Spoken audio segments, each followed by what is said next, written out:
In this particular case, doctor, tell us what conclusion you came to and why.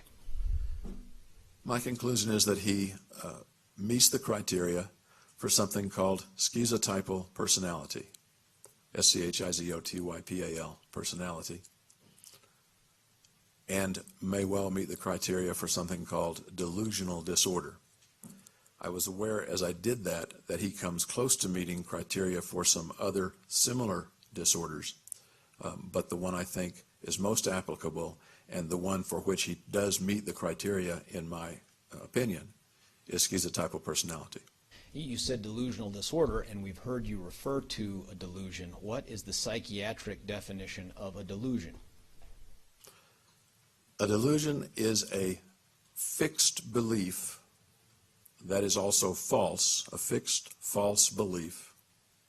And in addition, it's a belief that is generally not held by others in a society.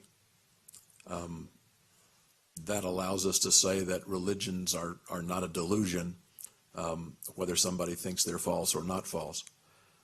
But one may be delusional within a religion if his or her belief is way outside those bounds. The example I usually give is, for example, a charismatic Christian may well not be delusional, but if he or she truly believes that he's Jesus Christ, he probably is, very probably is delusional even within that religious belief. Now, in this particular case, you concluded, it sounds like, that the defendant has at least one delusion. Did you conclude one or more than one? The defendant has some, I'm pretty well convinced, he has some experiences of delusion. Whether he meets the criteria for delusional disorder or not is another matter, but within schizotypal personality disorder, there's room for one of the criteria that one may meet, doesn't have to, is that delusions exist. And I believe that at various times he has had them and probably has some chronic delusions as well. Like what? Some of the more temporary ones had to do with the idea that that he expressed and told Dr. Fenton about, that Dr. Fenton had purposely locked him out of the office one day, and that a box sitting near Dr. Fenton's desk had some meaning that the box didn't really have. That was apparently short-lived and limited. The larger one, a larger one, the one that stands out, is the delusion that if he kills someone, he somehow takes on something representative of their value, even though it's arbitrary to him. And once again, I'm a little confused about that. Both Dr. Fenton and Dr. Feinstein talked about him being paranoid, which has an implication of delusion in it.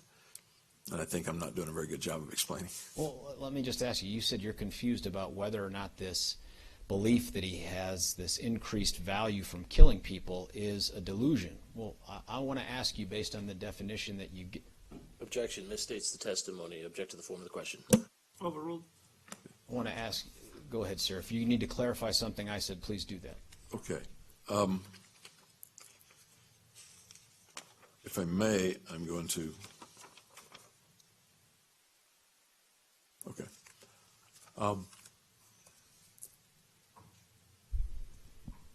I would not argue with somebody that, with a professional, with a clinician, that says this is a delusional characteristic. He doesn't really have the value of other people, and that's that. He believes in it. It's a fixed and false belief that nobody else holds. As I kind of philosophically look at it, is it merely a philosophical belief? I leave room for somebody else who might say that it is. I lean toward the idea of delusion. I'm sorry that I'm so vague about it. So